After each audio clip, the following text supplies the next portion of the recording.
कामा मारेगा बदला। हा हा हा हा। Namaste India. Thank you so much for watching me. Thank you so much for subscribing it and thank you so much for loving me. Your chatterbox is once again here to do some chit chat. चलिए बातचीत शुरू करते हैं। आपने movie देखी हाउसफुल 4? अब आप सोच रहे हो कि मैं इस मूवी के बारे में क्यों बोल रही हूँ। अच्छा सब आपने वो जो मूवी है ना, it is the best thing to explain कि कोई भी चीज़ हमारी लाइफ में होती है ना, इट हैपन्स आफ्टर मतलब वन आफ्टर अगेन, एंड जो भी हो रहा है उसका होना ज़रूरी है, तब सेकंड चीज़ हमारे मतलब लाइफ में सेकंड स्टेप हम बढ़ेंगे toward anything, toward our your goals, your success, your dream, your desires. पहले वो चीज़ आएगी तभी वो चीज़ आएगी, सेकंड चीज़ आएगी। समझे? चलिए समझते हैं उसको। देखिए मूवी में जो भी हुआ, फर्स्ट थिंग हैपन, जो उनका शादी का जो वेन्यू था, जो जगह थी, वो जो बार बार वो ग्लोब पे वो चुनते हैं और बार बार जाके वो पर्टिकुलर एरिया पे ही रुकता है, राइट। तो सबसे पहला ये होता है, जबकि उनको कहीं और करना होता है, लेकिन वो उस प्लेस पे जाके बार बार रुक रहा होता है। ये क्यों हुआ? क्योंकि वहाँ जाके वो उनका पुनर्जन्म उनको याद आया। ठीक है, अब आप देखिएगा इस मूवी का गोल था, कॉमेडी था, बट कि जो लड़कियाँ आपस में चेंज हो गई हैं उसको उनके रियल पार्टनर से मिलाना। ठीक है, इट्स लाइक आर सक्सेस, मान के चलो कि वो लड़कियाँ आपस में मिल गई, जिग्जॉग पजल जब सॉल्व हो गया, दैट इज आवर सक्सेस।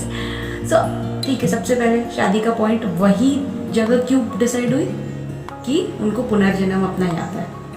हाँ, फर्स्ट अक्षय कुमार जी को याद आ जाता है, ही इज बालक। अब उनको याद आता है और वो चाहते हैं कि उनके सारे भाइयों को भी आराम से याद आ जाए। लेकिन सेकंड रितेश देशमुख हैं, उनको कब याद आता है?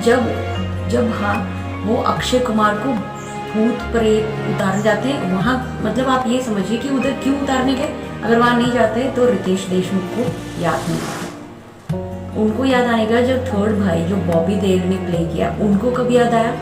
जब वो सबको याद आ गया, वो लड़ाई करी, तब उनको याद आ रहा है।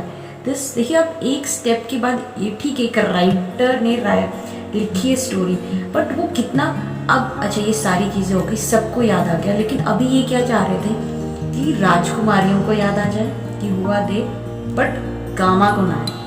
गामा की एंट्री हुई, गामा को ना आए क्योंकि गामा वॉज अ विलन देयर कि वो मार डालेगा। लेकिन अगेन गामा को याद आना ज़रूरी होता है ताकि वो उनको चाटे मारे राजकुमारियों को, और राजकुमारियों को याद आए कि वो कौन हैं।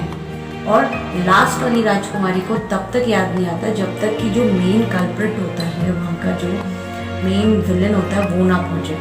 उसको पहले याद आ गया होता तो वो चीज़ जो बदला उनका होता है वो कंप्लीट नहीं हुआ होता। तो this is just a story, but in real life भी क्या होता है कि हम चाहते हैं हमारे लाइफ में गामा ना आए और डायरेक्ट राजकुमारियों को याद आ जाए कि गामा मीन्स कोई नेगेटिविटी ना है हमारे रास्ते में। हम जिस ओर चल रहे हैं, हमारी राह में जो सक्सेस के लिए हम अपने ड्रीम, डिज़ायर, गोल के लिए काम कर रहे हैं, विदाउट एनी नेगेटिविटी हम डायरेक्ट उसको पा लें, विदाउट गामा राजकुमारियों को याद आ जाए।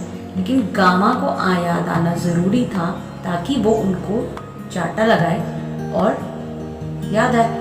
सो सेम वे नेगेटिविटी हमारी लाइफ में आना ज़रूरी है ताकि हम उससे सीखें, वो हमें प्रिपेयर कर रहा है।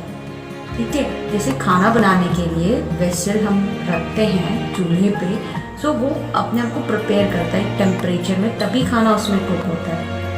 तो सेम वे अगर हमारी लाइफ में कोई नेगेटिविटी आ रही है हमारे सक्सेस से पहले, हमें उससे डर कर भागना और हथियार नहीं डालना है। हमें ये देखना है कि अगर ये आया है इसके पीछे कुछ रीज़न है, हमें वो समझना है, और ये नहीं आया होता तो नेक्स्ट स्टेप हम नहीं पहुँचे होते।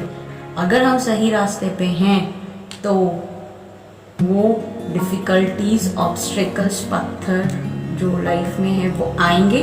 We have to face it, we have to fight it. तभी वो डिफ़िकल्टी आई है हमारे सक्सेस के बीच में।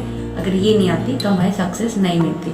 अगर हम इसको इस तरीके से देखेंगे सो हमारी लाइफ ज़्यादा इजी हो पाएगी और हम उसको और अच्छे से समझ पाएंगे और आगे चल पाएंगे। सो moral of the story is karma is required. karma जरूरी है हमारी सक्सेस की जर्नी में। वाइज राजकुमारियों को याद नहीं आएगा सक्सेस कहाँ से आएगी।